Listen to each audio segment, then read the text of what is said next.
안녕하세요. 세상을 이롭게 하는 일에 관심 많은 승무원쌤 김용숙입니다. 제가 이번에 정치 얘기를 좀 해보도록 하겠습니다. 제가 정치 얘기를 하고자 하는 핵심은 닥치고 생활정치, 너희들 권력공학 얘기, 자리다툼 하지 말고 국민을 보살피는 국민을 위한 싸움을 하라.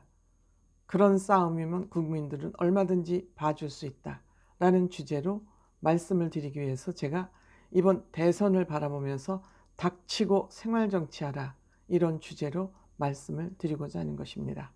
그래서 이번에는 여러분들 윤석열 후보와 이준석 대표의 갈등을 며칠 동안 조마조마한 마음으로 지켜보셨을 것 같습니다. 하지만 저는 잘됐다. 골문 부분은 터져야 된다. 고름이 피되지 않는다. 그런 마음으로 살펴보면서 이 문제는 좋은 방향으로 해결될 것이다 하는 생각을 가지고 저는 지켜봤습니다. 왜?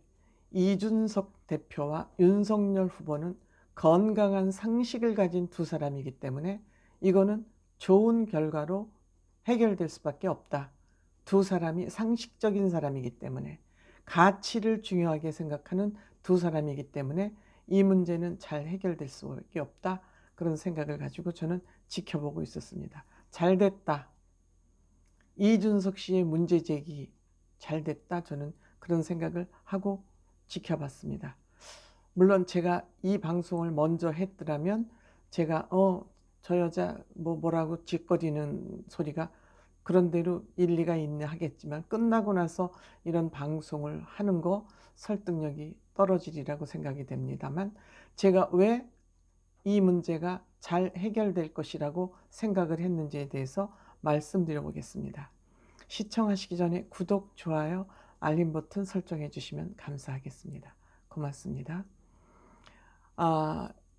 이준석 씨는 나이는 어리지만 정치를 시작한 지 10여 년이 됐고, 윤석열 후보는 공직에 몸담은 지는 24년인가 됐습니다만, 정치하고 또 공직 사이는 다르기 때문에 이 두 사람이 공통분모를 찾는 데는 시간이 좀 필요했을 것입니다. 그렇지만 모든 것이 환경이 다르고 직업이 다르다라 하더라도 모든 것은 상식적이면 다 해결됩니다. 상식이라는 통 안에서는 뭐든지 다 해결될 수 있다고 생각합니다. 상식은 뭐냐? 사람이면 누구나 보편적으로 생각하는 게 상식 아니겠습니까? 정치도 상식에 기반해서 바르게 다스리는 게 정치 아니겠습니까? 그런데 욕심꾸러기 꿀돼지 같은 인간들이 이 정치를 망하게 하고 있는 것이죠.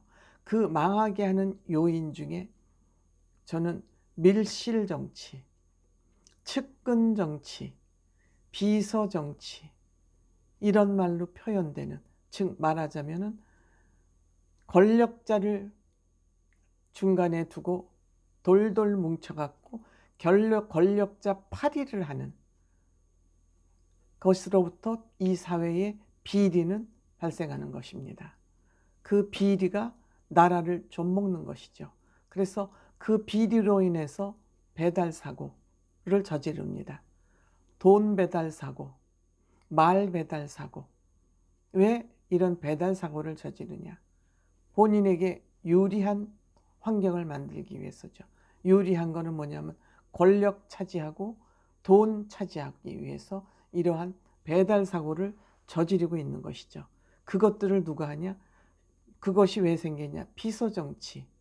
측근들에게 둘러싸여서 측근들이 뭐라고 하는 얘기를 다 지네들이 이롭기 위해서 하는 얘기를 그런가 보다고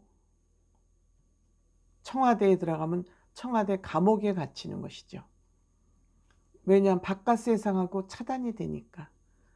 길 쫙 내지면 그 길만, 비단길만 걸어 다니니까 국민들의 애환을 알겠습니까? 모르죠.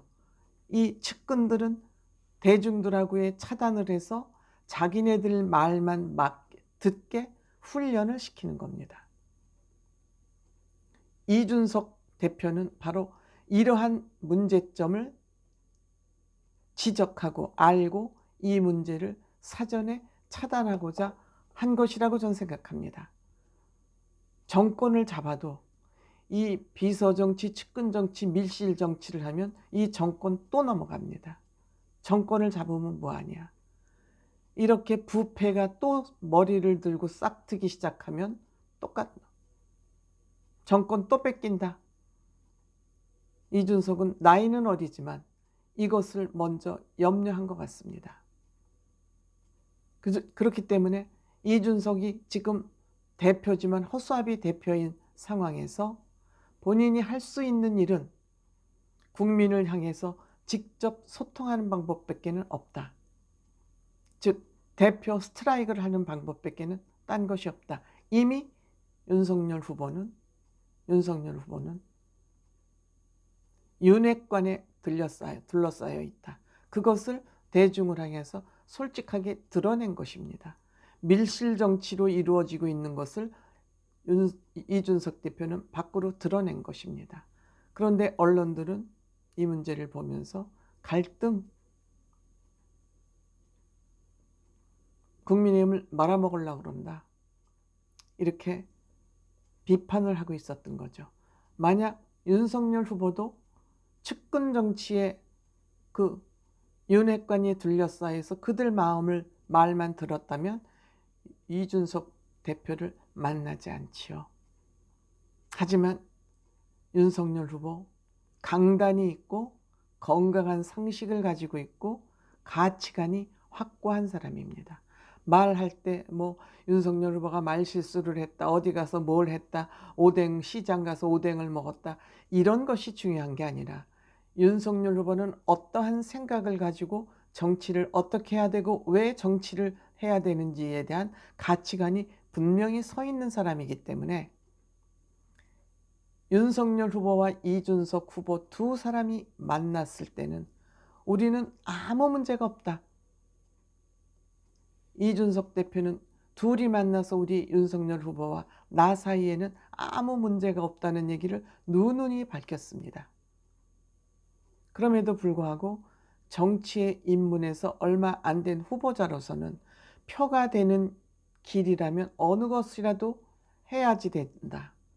또 국민을 위한 길이라면 어떠한 결정을 또 내가 해야 된다. 뭐 또 일부 유튜버들은 뭐 굴복을 했다고 그런 어줍지 않은 개소리를 하고 있는데, 저는 윤석열 후보가 내가 자존심이 좀 구긴들 어떠하냐. 국민을 위해서, 정권 교체를 위해서 내가 해야 될 일이라면 이준석 후보가 있는 그 지방까지 내가 내려가겠다. 제주도에 있으면 제주도로 갈 것이고 울산이 있으면 울산으로 갈 것이다. 여러분들 이거는 옛날 조선시대의 얘기를 해보면 옳은 소리를 하다가 귀양 간 사람들 많습니다. 그리고 그의 옳은 소리가 나중에 그때는 아팠지만 후에 그의 옳은 소리가 맞는 말이라고 생각되면 임금은 그 귀양 간 신하를 다시 불러들여서 썼습니다. 그때는 일이 다 터지고 나서 수습할 때라야 불러다 썼습니다. 근데 이준석 대표는 셀프 귀양을 간 것입니다. 셀프 귀양을 갔고 윤석열 후보는 일이 커지기 전에, 터트려지기 전에 수습을 한 것이죠. 두 사람이 직거래를 하는데 승리한 것입니다. 뭐든지 직거래를 해야 됩니다. 측근 정치, 비서 정치 이렇게 하면 말 배달 사고, 돈 배달 사고가 나기 때문에 이준석 대표는 직거래하자. 직거래 아니면 나는 안 만나겠다고 한 것입니다. 이 직거래를 하면 어떤 것이 좋냐? 일이 능률적으로 되고 오해가 없고 말 배달, 돈 배달 사고가 나지 않습니다. 이것을 이준석 대표는 사전에 차단해야 된다고 생각했던 것 같습니다. 대통령으로 당선이 돼도 마찬가지죠. 이것은 후보일 때만 적용되는 게 아니라 대통령이 돼도 이 밀실 정치나 측근 정치, 비서 정치는 하면 안 된다라는 것을 이미 싹을 자르고 가자. 누구누구 지금 문제가 있다 해서 그 사람을 그만두게 한다고 이것은 또 파리떼들이 다른 파리떼들이 온다. 그렇기 때문에 근본적인 문제를 해결해야 된다는 얘기를 하고 있습니다. 그렇기 때문에 저는 이준석 대표가 나이는 어리지만 세상을 꿰뚫어 보고 있다. 이준석 대표와 윤석열 후보는 나라의 희망이다. 저는 이렇게 생각합니다. 저는 작년부터 제 유튜버 초기 유튜버에 윤석열 후보를 대통령감이라고 아무도 그렇게 생각하지 않을 때 이미 얘기한 바 있습니다. 제 유튜버를 찾아보시면 여러분들 확인하실 수 있습니다. 이 직거래가 왜 중요하냐? 여러분들 농수산 거래에 있어서 우리는 농부들은 정말 그 피땀 흘려서 애써 지은 농산물들을 우리는 서울의 도시에 앉아서 편안하게 먹고 있습니다. 그 농업인민들이 농부들이 파는 가격하고 우리가 사 먹는 그 가격은 그 가격 차이가 하늘과 땅입니다. 몇 배 차이가 납니다. 농부한테 가는 돈은 얼마 안 되고 중간 거강꾼들이 큰 폭리를 취합니다. 그래서 우리는 농부들을 살리기 위해서는 직거래를 해야 되는 겁니다. 국민들이 살기 위해서는 국민도 대통령도 직거래, 당대표도 국민들과 직거래가 굉장히 중요합니다. 이것이 바로 닥치고 생활정치라고 저는 생각을 합니다. 이번에 저는 이 뚝심 있고 올바른 생각을 가진 두 사람, 윤석열 후보와 이준석 대표의 이 문제가 이렇게 깨끗하게 해결됨으로써 저는 앞으로 대한민국의 희망은 대단히 커졌다. 이렇게 생각합니다. 감사합니다.